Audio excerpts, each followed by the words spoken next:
পিচকারি মারে। ছেলে যে ভালো হবে, মাঝে মাঝে দেখবেন কোন ছেলে শুধু জুমা পড়ে কিন্তু 5 ওয়াক্ত নামাজ পড়া শুরু করেছে। এলাকার লোক যারা আছে মসজিদে পড়ে, কিরে সূর্য কোন দিকে, তুই ফজরে আসছিস? তো বেচারা নামাজ পড়তে চাইলেও আর নামাজ পড়তে পারে না, ঠিক না বল? আমাদের ব্যবহার যদি হয় নবীর মতো সুন্দর, সমাজটা পরিবর্তন করতে বেশি সময় আমাদের লাগবে না। আল্লাহ আমাদের সবাইকে নবীর মতো সুন্দর ব্যবহার করার তৌফিক দান করুন, সকলে পড়া আমিন। দুজন ছোট বাচ্চা মসজিদে খেলতে খেলতে আসে না, এমনি মজরজা করে আর কি আসছে, তো একটু আওয়াজ করে ফেলেছে নামাজের মাঝে, তারাবির নামাজের মাঝে। তো নামাজ শেষে মুরব্বী এমন খ্যাপা, আমি নিজেই ভয় পেয়ে গেছি, এমন ধমক দিল।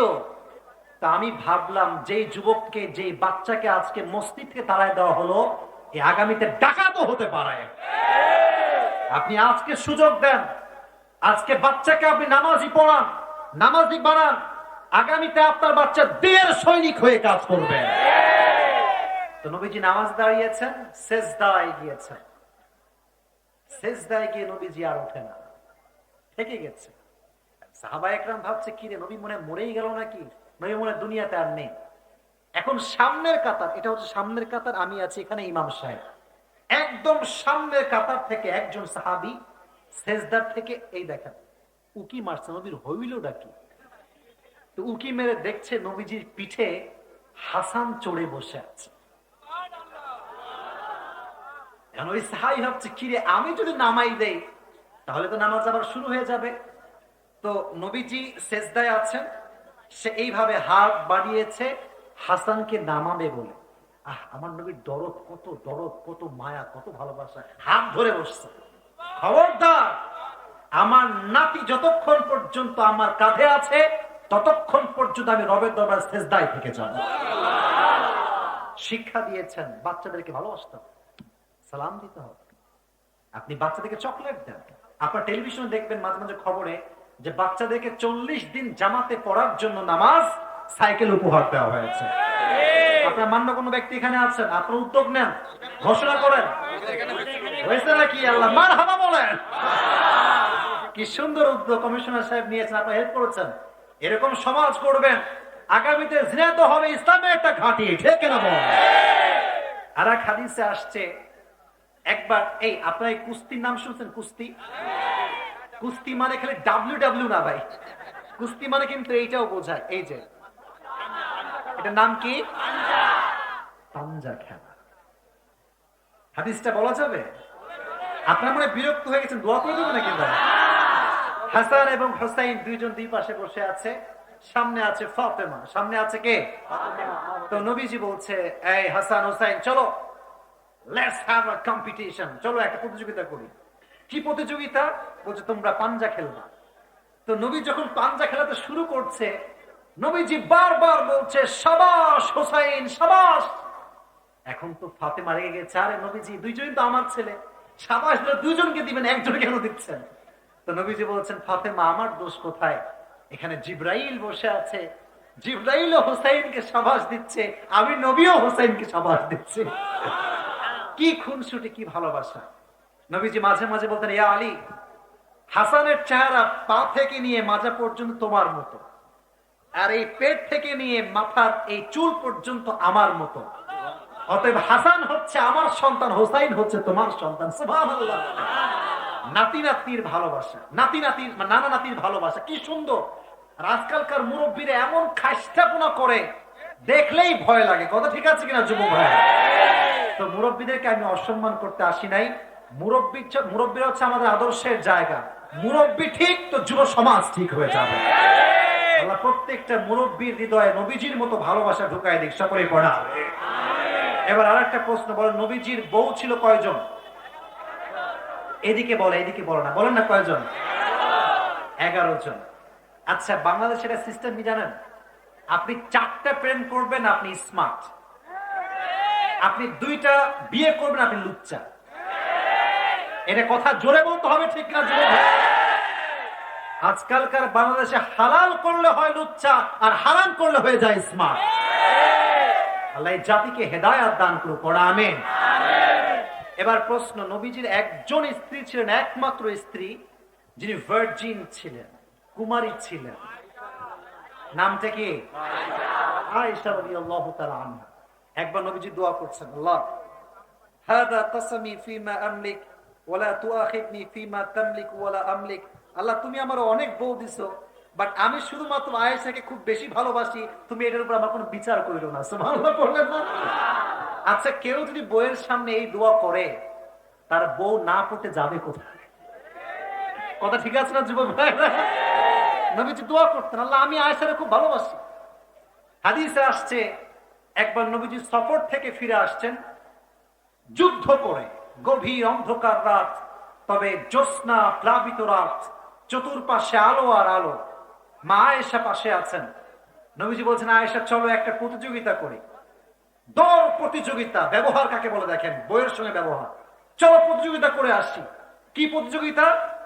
আচ্ছা, এখানে কয়টা বাস আছে? 1 2 3 4 5 6 7 8টা। মনে কর নবী বলছেন, ওই যে শেষ বাসটা দেখছো না, ওইটা যে আগে ধরবে সে উইন হবে, সে জিতে যাবে। ঠিক আছে, চলেন দেখা যাক কে পারে। তো শুরু হয়ে গেছে দৌড়ান। আরে ভাই, কে দৌড়াচ্ছে? বিশ্ব নবী, প্যারা হাবিব, সাইয়্যিদুল কাউনাইন, সাইয়্যিদুল মুরসালিন। সুবহানাল্লাহ বলে না?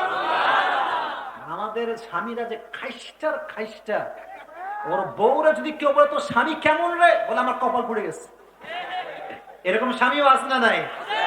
আর আমাদের হুজুররা এমন ব্যবহার, বাপরে বাপ, পুরো বছরে বউকে নিয়ে একদিনও বাহিরে ঘুরতে চায় না।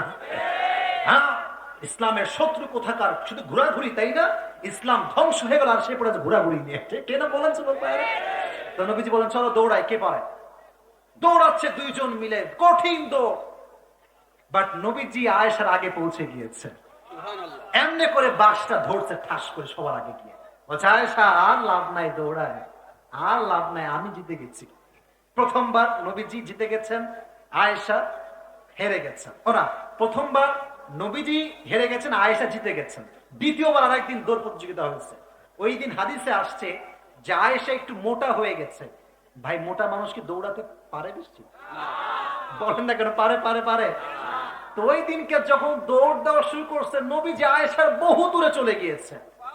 তখন আয়েশা যখন দৌড় দিয়ে আসছে, নবী বলছেন, হ্যাঁ দিহি বিতিলকা, ওই যে মনে আছে ওই দিন আমারে হারাইছিলা, আজকে আমি তোমারই হারাই দিলাম। সুবহানাল্লাহ পড়ে।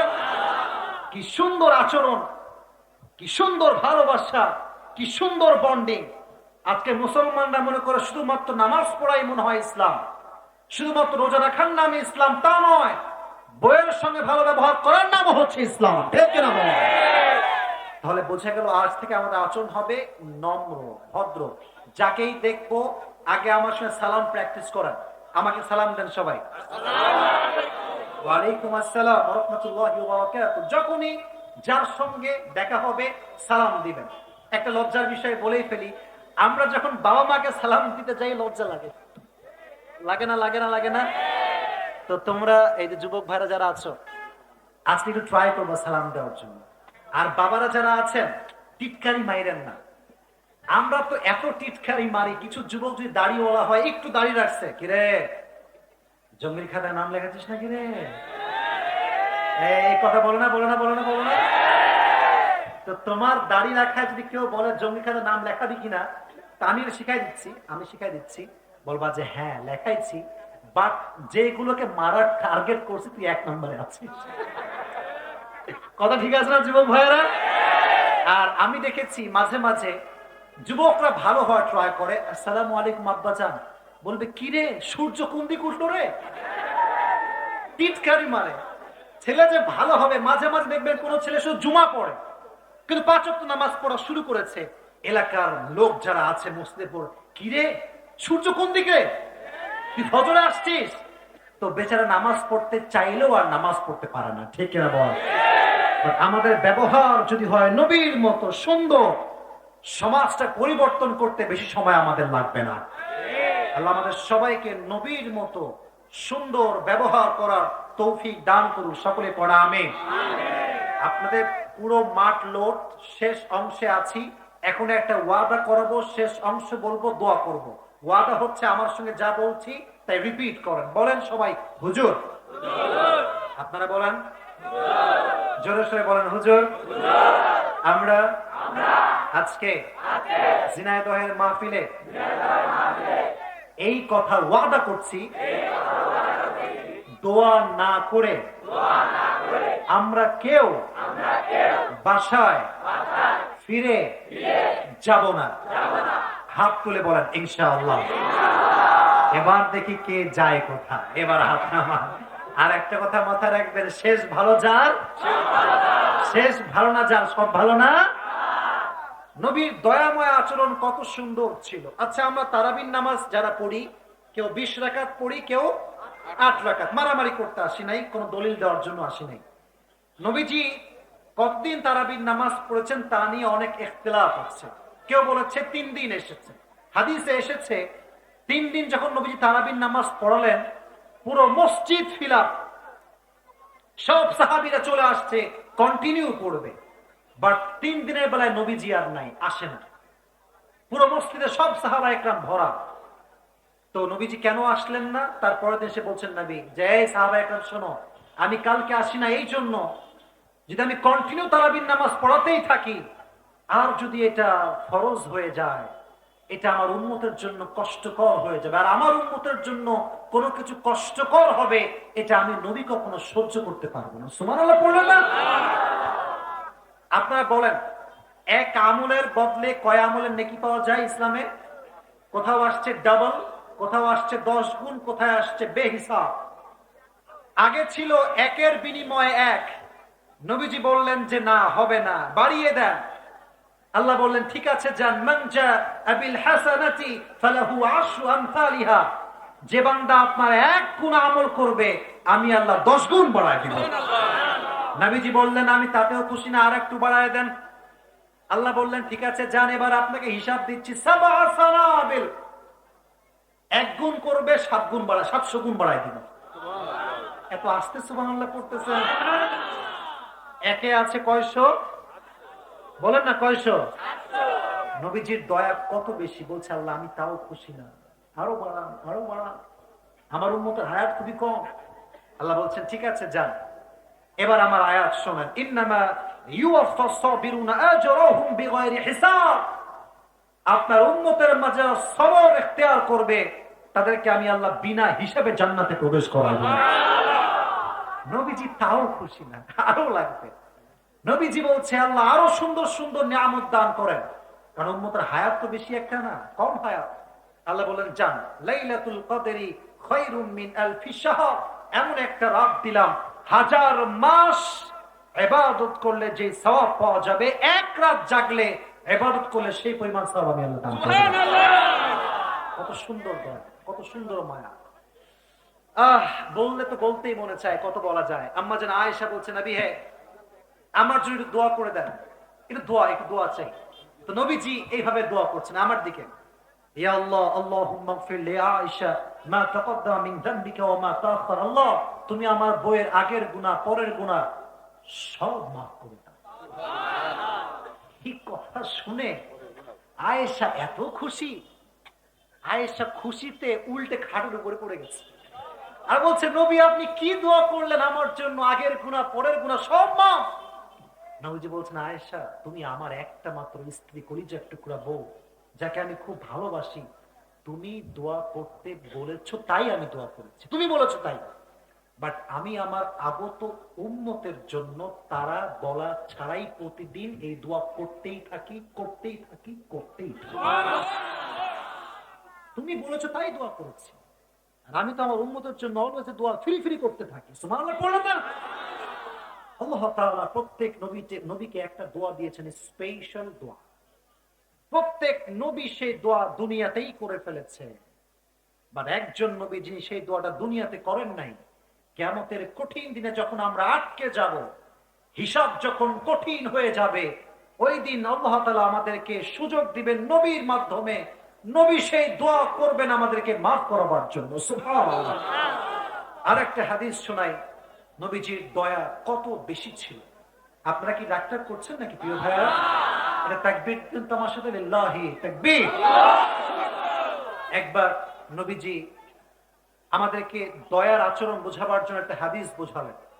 এক সাহাবী এসে বলল ইয়া রাসূলুল্লাহ, এটা খুব গুরুত্বপূর্ণ হাদিস, শেষ হাদিস। বলছে নবী আমি জেনা করেছি। কি করেছি? জেনা।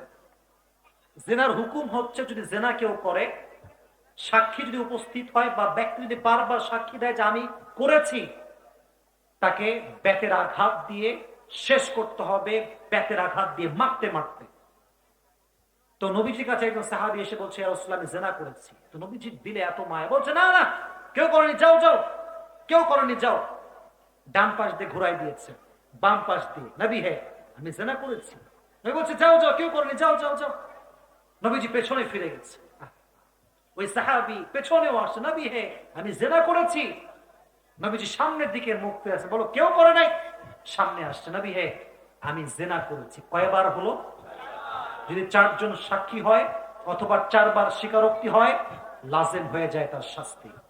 নবীজি বললেন যাও একে নিয়ে যাও, শাস্তি দাও, শাস্তি দাও।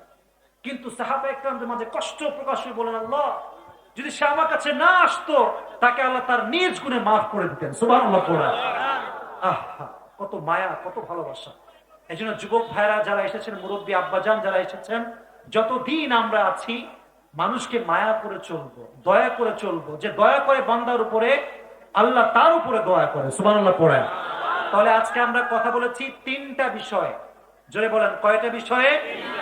এবার পুরস্কার দিব, যদি আপনারা পারেন পুরস্কার আছে সবার জন্য। রাজি আছেন তো ইনশাআল্লাহ? যে কোনো একজনকে আমি পুরস্কার দিব, তবে পকেটে মনে কিছু নাই, গরিব মানুষ। আচ্ছা দেখি কিছু আছে কিনা।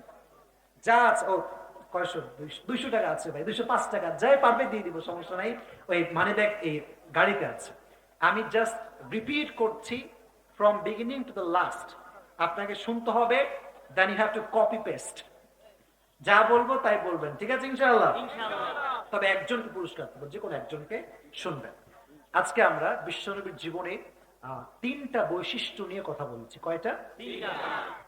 আরো জোরে, কয়টা? Number 1, physical characteristics. That means how was the prophet look like? নবীজি দেখতে কেমন ছিলেন? আমি একটু বুঝাচ্ছি জাস্ট সংক্ষেপে, আপনারা একটু বললে আমি পুরস্কার দেবো, সমস্যা নেই, সব লম্বা বলতে হবে না। আমি বলেছিলাম নবীর পেট ছিল নিচু, বুক ছিল মাশাআল্লাহ। নবীর চুল ছিল বেশিরভাগ সময় ছিল কি মাশাআল্লাহ। আচ্ছা বলেন তো নবীজির মৃত্যুর আগে কয়টা চুল পেকেছিল? মাশাআল্লাহ, বলেন কয়টা? এবার বলেন আমার নবী কি দেখতে কালো, ফর্সা না লাবণ্যময়? মাশাআল্লাহ, খুব সুন্দর। এবার বলেন আমার নবীর নাকটা কি বোঁচা ছিল? মাশাআল্লাহ। তাহলে এগুলো হচ্ছে নবীজির চেহারার বৈশিষ্ট্য। সুবহানাল্লাহ পড়লেন না? সব বললাম না যেন কঠিন না হয়ে যায়, ঠিক আছে? 2 নম্বরে আমরা বলেছিলাম নবীজির ব্যবহার, বিহেভিয়ারাল ক্যারেক্টারিস্টিক্স। কয়েকটা হাদিস বলেছি, জাস্ট সারাংশ বলতেছি। নবীজির একজন মেয়ে ছিল, তার নাম কি ছিল? ফাতেমার 2 জন ছেলে ছিল, তার নাম কি ছিল? নানা এবং নাতির ভালোবাসা কম ছিল না বেশি ছিল? একবার নবীজি ঘোড়ার মতো হয়েছিলেন, তখন একজন সাহাবী এসে বলছে কি কপাল যে কেমন ঘোড়া তোমরা পেয়েছো। নবীজি বললেন আমার কপাল শুধু ভালো না, তাদের কপাল শুধু ভালো নয়, আমার কপালও তো ভালো, ঠিক কিনা বলেন?